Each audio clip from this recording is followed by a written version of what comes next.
ভাই ওনার বাসাটা কোথায় বলতে পারেন? এই যে সামনের ওই মোড়ে 20 নম্বর বাড়িটা। কে আপনি কই যাইতেছেন? আমি অনন্যার বন্ধু, অনন্যার কাছে আসছি। অনন্যা আমার দাওয়াত দিছে। ও ম্যাডামের বন্ধু, তাহলে আপনি এনে দাঁড়ান, আমি ম্যাডামরে ডাকতেছি। বন্ধু আমি আয় পড়ছি। How are you? I am fine. Hi, আমি আপনার কোন জন্মের বন্ধু? আমার চিন্তাছো না, এমডি রাসেল মিয়া তোমার ফেসবুক ফ্রেন্ড। আমি আপনাকে কবে দাওয়াত দিছি? হাই হাই, ভুলে গেছো? তুমি যে ফেসবুকে স্ট্যাটাস দিছো ঈদে সকল বন্ধুদের দাওয়াত, আমি তো সকল বন্ধুর খোঁজ খবর জানি না, নিজ দায়িত্বে চলে আসছি। কারণ আমার অনেক দিনের স্বপ্ন ছিল আমি ঢাকা শহরে ঈদ করুম। এখন তোমার দেখা হয়ে গেল, ঢাকা শহরে ঈদটা হয়ে দেবো। কি হয়েছে? তুমি কে? কাকা আসসালামু আলাইকুম, আমার নাম এমডি রাসেল মিয়া। আমার বন্ধু অনন্যা আমারে দাওয়াত দিছে ঈদের। আমি আইছি, অহন তো আমার উল্টা পাল্টা কথা কইতেছে। দেখেন কাকা, আমি গ্রামের থেকে আমার পুষ্কুনির মাছ নিয়েছি, লাউ নিয়েছি, ক্ষেতের কত শাকসবজি নিয়েছি। আমার দারোয়ান দেখা গাদ ধাক্কা দিয়ে বাইর করে দেয়। আপনি এটা বিচার করেন। বাবা বাবা হয়েছে কি, আমি ফেসবুকে একটা তুমি চুপ করো। যা বোঝার আমি বুঝে গেছি। মেহমানকে গেটে দাঁড়িয়ে রাখাটা কোনো ভদ্রতা নয়। আসো বাবা, তুমি আমার সঙ্গে ভেতরে আসো। রতন, এগুলো নেই। সঙ্গে যাবে কেন বাবা? সঙ্গে যাবে কেন মানে? একজন অতিথিকে কি বাইরে দাঁড় করিয়ে রাখবে? এসো। বন্ধু আসো। হ্যাঁ দোস্ত, কি খবর? দোস্ত, বিশাল একটা বিপদে পড়ছি। কেন, কি হয়েছে? ওই যে ফেসবুকে স্ট্যাটাস দিছিলাম না, ওই স্ট্যাটাস দেখে একটা উটকো ঝামেলা বাসায় এসে হাজির হয়েছে। এখন কি করবো বলতো? দোস্ত তুই কোনো টেনশন করিস না, আমি কালকে এসে একটা উপায় বের করতেছি, জাস্ট চিল।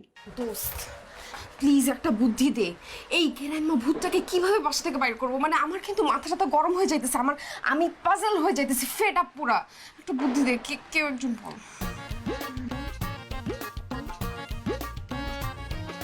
আপা দুজন গেল কোথায়? এই রাজুই কাপকে আমি খাবো না।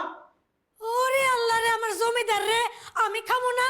খাইতে মন চলে নিজে বানাই খান, দোকান থেকে খান। জমিদার আইছে, খেত জানি কোথায়, গ্রাম থেকে আইসা আমার অর্ডার দেয় না। এর ওই মামে কিন্তু তোমাকে চা বানাইবো জীবন না। হ্যালো রাসেল বলতেছি। হ্যালো রাসেল ভাই, কাকার হুঁশ জ্ঞান কিচ্ছু নাই, আপনি তাড়াতাড়ি গ্রামে চলে এন, কাকা তো আর বাঁচবো না। কি? আমার আব্বার অবস্থা খারাপ? কোন জায়গায়? আমি আব্বা নিয়েছি। আব্বা!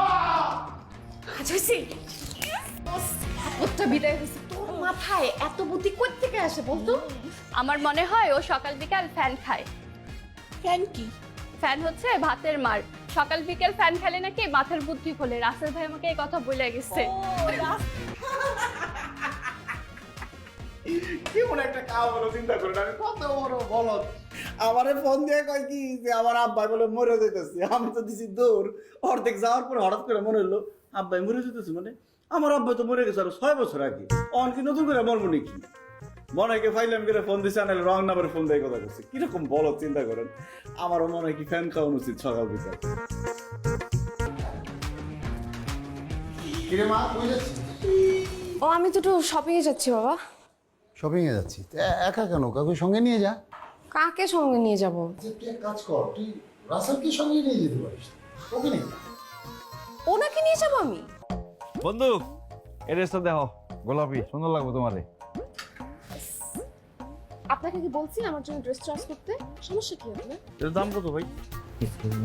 প্রাইস দেয়া আছে স্যার, মুখটা কইতে কি সমস্যা? 3000 টাকা স্যার। আচ্ছা ঠিক আছে, আপনার কথা থাকলো আমার কথা থাকলো। 600 টাকা রাখেন আর মোলামুলি করেন না। দিয়ে দেন তো ভাই, দিয়ে দেন। স্যার আপনি মনে হয় ব্র্যান্ডের প্রোডাক্ট কখনো কেনেন নাই স্যার। কি হয়েছে? কি করলি তুই? একটা খুশি মারম করলাম। তুই চিনোস আমারে? আমার পুষ্কুনে দুইটা মাছ বেচলে তোর মতো কর্মচারী 10 বার কেন দেবো? কি এক্সট্রিমলি সরি, কিছু মনে করেন না। রাখতে পারছি, আপনি আসেন। তোর কত বড় সাহস? দোকান থেকে বাইরে হয়েছে একদম নাক মুখ করে বললাম তুই। বন্ধু আমি সরি, আমি বুঝতে পারছি আমি ভুল করে ফেলাইছি, আর ভুল করবো না। পিছে পিছে আবি না তুই? পিছে পিছে আসবি? এই একদম ইট দিয়ে কিন্তু মাথা ফাটায় ফেলবো। বেবি, সে কখন থেকে তোমার জন্য বসে আছে, তোমার এতক্ষণে আসার টাইম হলো?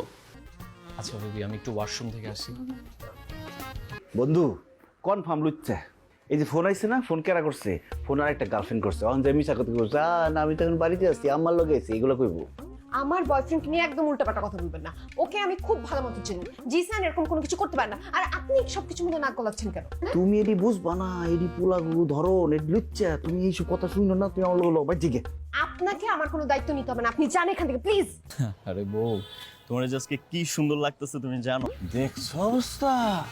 হ্যালো এই সমস্যা কি আপনার? ফোন দিচ্ছেন কেন? তোমার বয়ফ্রেন্ড আর একটা মেয়ের লগে পার্কে টাঙ্কি মারতেছে। কি? কথা বলতেছেন? আরে হ, একটা মেয়ের সাথে সে পার্কের মধ্যে বসে ইটিস পিটিস করতেছে, ওই যে তোমার সাথে যে রেস্টুরেন্টে দেখছিলাম যে বুলারে। আচ্ছা আমি আসতেছি, কিন্তু এসে যদি দেখি আপনি ভুল ইনফরমেশন দিচ্ছেন, আপনি কিন্তু ডিরেক্ট গ্রামে পাঠিয়ে দিব অনেক।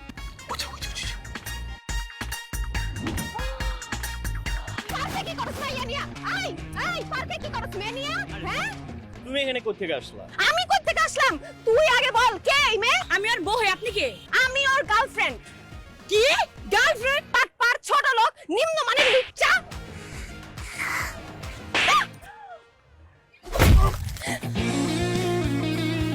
তোর কত বড় সাহস, তুই আমার বন্ধুর গায়ে হাত দিছস? তোর আমি দেখে নিব। দেখ, তুই দেখতে দেখতে ইচ্ছা আসে আমি গ্রামে যাবো, গ্রামের ঠিকানা পাঠাই দেবনি। বন্ধু আহ। দোস্ত, মন খারাপ করিস না, আল্লাহ যা করে ভালোর জন্য করে। আমারও তাই মনে হয় রে। এই দেখ, রাসেলকে আমরা কিভাবে ইগনোর করলাম, গ্রাম থেকে আসছে, খ্যাত, এগুলো বললাম, কিন্তু ওই কিন্তু আমার ট্রু ফ্রেন্ড। ও কিন্তু সবসময় আমার ভালো চেয়েছে, ইভেন আমাকে এত বড় একটা বিপদের হাত থেকে কিন্তু ওই রক্ষা করলো। আসলে দোস্ত, আমরা ওর সাথে অনেক অন্যায় করে ফেলেছি, তোর আসলে ওকে সরি বলা উচিত। আর রাসেল ভাই কিন্তু মানুষটা দেখতেও খারাপ না, অনেক ভালো মানুষ, একদম সহজ সরল। তুই কিন্তু তার কথা একবার ভেবে দেখতে পারিস। কি বন্ধু, জরুরি কিছু বলবো নাকি? ডাক দিয়ে নিয়ে আসলা সাথে? আমি খুবই দুঃখিত, আমি কয়দিন আপনার সাথে যেরকম ব্যবহার করছি আমার আসলে উচিত হয় নাই। I am sorry. যাক, তাহলে বুঝতে পারলা যে তুমি আমার সাথে খারাপ ব্যবহার করছো। শোনো, ফেসবুকে একটা স্ট্যাটাস দিয়ে দিলা যে ঈদে সকল বন্ধুর দাওয়াত, একটা বন্ধু আসছে তাতে এই অবস্থা। তুমি তার সাথে খারাপ ব্যবহার করে বাসা থেকে বের করে দিতে চাইলা। এখন যদি তোমার 5,000 বন্ধু আইসা পড়তো, তখন তোমার কি অবস্থাটা হইতো? এই জন্য ফেসবুকে কিছু লিখলে মন থেকে লিখো, লোক দেখানোর জিনিস লেখার দরকার নাই, বুঝছো? আমি না আসলে বুঝতে পারি নাই। যাক, ভাল লাগলো যে তুমি শেষে হইলো বুঝতে পারছো।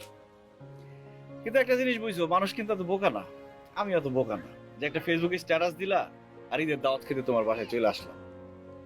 আসলে আমি গ্রাজুয়েশন শেষ করে গ্রামেই থাকি, গ্রামে আমার পুকুর, জমি, ফার্ম সব ওইখানেই, ব্যবসা বাণিজ্য যা আছে। আসছিলাম শুধু তোমাকে রিয়েলাইজ করানোর জন্য, আমার মনে হয় তুমি রিয়েলাইজ করছো, এই আর কি। যাক, তুমি তো বুঝতেই পারছো আমার আর এখন থাকার কোনো দরকার নেই, চলে যাই। তোমাদের অনেক কষ্ট দিলাম, ভালো থাকো। কোথায় যাচ্ছেন? ঈদের দাওয়াত না খেয়ে চলে যাবেন? তুমি কি চাও আমি ঈদ পর্যন্ত থেকে যাই? আমি চাই। যদি ঈদের পরে না যাই? থেকে যাবেন তাহলে। সারা জীবন? যদি হামলা হয়? তখন অন্যরকম হামলা হবে। হামলা পারবেন তো সামলাতে? সারা জীবন পারবো।